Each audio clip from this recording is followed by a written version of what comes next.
On November 1st, 2023, NASA's Lucy spacecraft will fly by a small main-belt asteroid named Dinkinesh. This flyby was added to Lucy's list of targets in January 2023. There will now be 10 asteroids that the Lucy mission will explore on its record-breaking tour. Dinkinesh will be the smallest main-belt asteroid to have ever been well-imaged by a spacecraft, registering at only about a half-mile in size. The primary purpose of this encounter is to test the spacecraft's terminal tracking system, which will keep Lucy's instruments pointing at the asteroid as it flies by at 10,000 miles per hour. This test may prove crucial to the overall success of the mission. Even with the best Earth-based observations of these distant objects, there will still be some uncertainty about precisely where each target will be as Lucy approaches it. During its journey, Lucy will utilize its LaLaurie instrument for optical navigation to improve that knowledge. But uncertainties as large as 100 miles may still remain.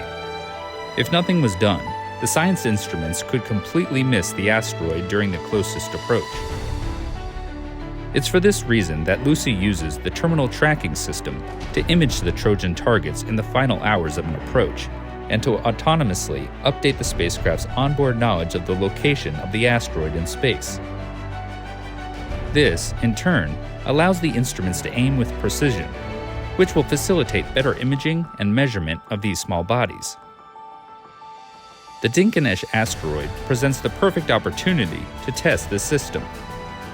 The geometry of this encounter, particularly the angle that the spacecraft approaches the asteroid relative to the Sun, is very similar to the mission's planned Trojan asteroid encounters. This allows NASA to essentially carry out a dress rehearsal under similar conditions, well in advance of the spacecraft's main scientific targets.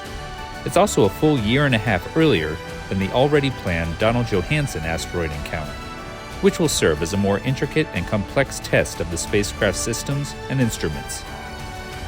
And since Dinkinesh is much smaller than any of the Trojan asteroids that Lucy will be collecting data on, this test is meant to challenge the terminal tracking system's capabilities. It's likely that the system will lock onto Dinkinesh for only a few minutes before closest approach, compared to the hour or more it will have for the Trojan targets. So, no matter the end result, this flyby will provide Lucy's science team and flight engineers with important insights into how the tracking system can function. After the encounter with Dinkinesh, Lucy's orbit around the Sun will bring it back towards Earth for its second gravity assist in December 2024. That assist will send the spacecraft off to meet its main objectives among the Trojan asteroids. While the primary purpose of the Dinkinesh encounter is an engineering test, the data collected may also provide insight on the relationship between the main belt asteroids and near-Earth asteroids. It's an exciting addition to Lucy's groundbreaking mission.